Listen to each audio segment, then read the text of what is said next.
Hi guys! Ayan, ang nanay, hindi lang tagaluto, tigalaba, tagalinis. Minsan, parlorista din. Kaya ayan, tara, maggupit muna tayo ng buhok. Hi guys at mga ka-reels, Jovelyn here. Another day, another mini vlog. Meron kasing dalaga rito na ayaw na daw niya ng long hair. Gusto niya daw ng new look. Kaya ayan. Wala man tayong ginagawa, tayo na lang maggupit nang makasave tayo, di ba? Ayan, tara, samahan nyo ako. Gupitan natin itong babaeng ito. Ayan. Matagal-tagal na rin to mula nung sumali siya sa modeling. Gupitan lang to ng yung dulo-dulo lang. Hindi pa talaga siya ginupitan ng super ikli. Ngayon pa lang. Ayan, tingnan natin kung hindi siya magsisi maya-maya ng magiging resulta nito. Mama, patig diyot-diyot. There's no coming back na. Nababataan ko lang scissor. Mama, yaman. Ayan, ganito ang haba ng ating tinanggal. Siguro may mga dalawang dangkal. Makita? Huwag ka nang magalikot dyan. Ikaw may gusto nito eh. Pinagbigyan lang kita. Mama, kinukulbaan ako. Walang sisihan kasi hindi mo na to pwedeng ibalik. Okay lang. Hala, kinukulbaan ako.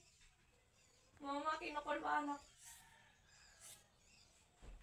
There's no coming back na, naarutan na.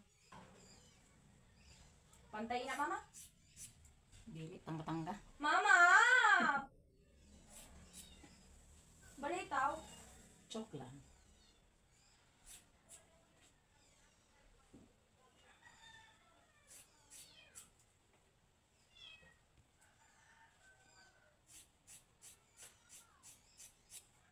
Ayan. Okay na? Ganyan na kaikli ang kanyang buhok at eto ang dami ng ating nagupit. O, di ba? Ayan ang dami ng ating nagupit. Ang haba. Ating pantayin. Hala! Hala, Mama! Hala, niyan lang naman ako naging short hair. Hala! Uy, kagaan! Ating pantayin. Ayun o. Mama, kagaan! Tuwang-tuwa siya sa naging resulta. O, di ba? Uy, di na kita ka ako! Duko, Atiya. Gagaan sa ulo. Sa ulo! Gagaan sa buhok. Sorry. My bad. My gosh, no! Maganda mo sa irog sa buhok. Ganito kahaba yung buhok niya no, nung siya nag-audition sa Jamstock Model. Tapos, pinahaba natin ang pinahaba. Kaya yun, umabot sa puwet. Tapos, nung sobrang haba natin, nanggalan ko lang siya ng mga isang dangkal. Tapos ngayon, talagang dalawang dangkal na ang ating binawas. Kasi nagsasawa na daw siya sa long hair. No! Mamimiss ko long hair ko na ate.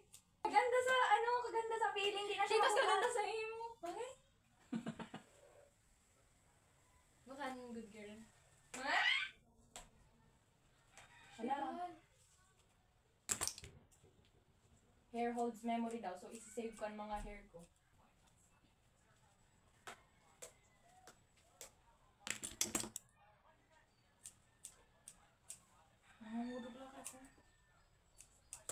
Then, itry natin itong Yanji Hair Essence. Ayan, kasi medyo ang kanyang buhok, parang buhaghag. Tingnan natin kung ano ang magiging effect nito sa kanyang buhok. Lagay lang tayo ng konti.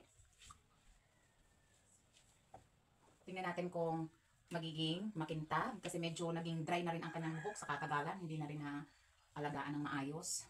Kaya tingnan natin kung anong magiging effect sa kanyang buhok. Kung yung bang pagkabuhaghag ay maayos at kikinang ang kanyang buhok. Ayan. Sa kulay pa lang, kita nyo yung kanina na wala pa, tsaka yung ngayon na meron na. Ayan, suklayin natin.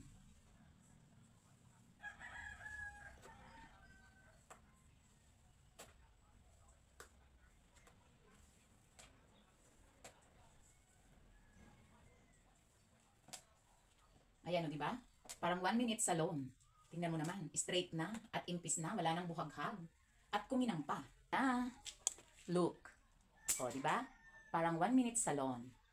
Kuminang, tumuwid, at bumagsak ang kanyang buhok after natin nalagyan or pagkatapos natin lagyan ng Yanji Hair Essence or leave-in conditioner. So, hindi mo na siya kailangang banlawan. O, diba?